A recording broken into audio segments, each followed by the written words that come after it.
Australia's marine environments, including the Great Barrier Reef, are among the world's great natural wonders. While scientists fear the ongoing impact of climate change on these pristine waterways, there is hope. In the Hawkesbury River in New South Wales, the humble oyster is playing a crucial role in the battle against global warming. And in this particular case, it's helped to spawn one of the country's most unusual restaurants.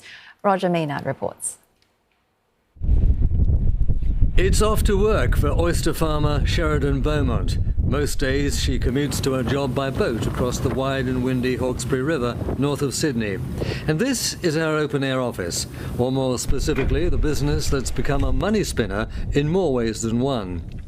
But Sheridan just doesn't own the oyster farm here, but runs the restaurant that serves her produce, and which must rate as one of the world's quirkiest eating places. The idea actually came from the pandemic. So basically when social distancing measures came into place, I wasn't able to run a viable tour because I'd only be able to have maybe 2 people on my boat. And so I thought, well, why don't I just pop them in the water and socially distance them that way?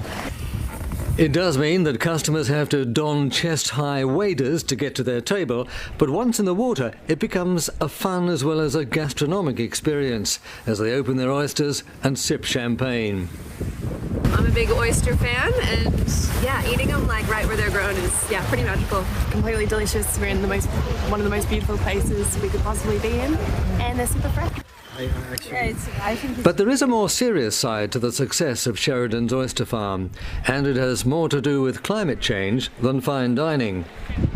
One of the key advantages of oyster farming is that farmers don't have to produce the food to get the oysters to grow, and oysters don't produce methane, unlike cattle and sheep.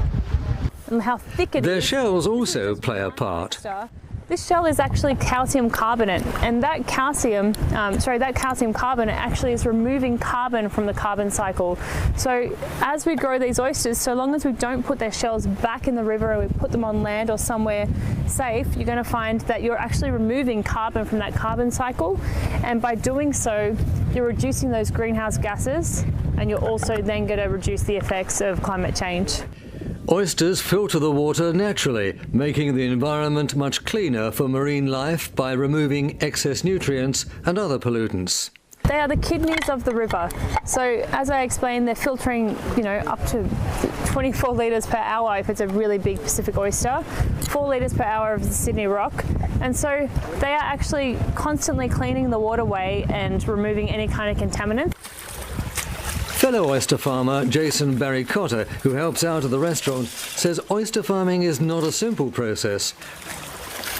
We've got hot weather, we've got floods, we've got worm viruses, so washing the mud down. Tourism chiefs have been quick to recognise the potential for this kind of experience. Overseas visitors, many from Asia, have been keen to sample the Hawkesbury's tasty delights. It also suits the sustainability image the Australian tourism industry wants to promote. I think sustainability is just something that's part of everything that we do now. We just like to have that undercurrent throughout. Oyster farming and sustainability clearly go hand in hand. And for Sheridan Beaumont, who owns, farms and thought up the idea for this most unusual of restaurants, the world now really is her oyster. Maynard, CNA, on the Hawkesbury River, north of Sydney.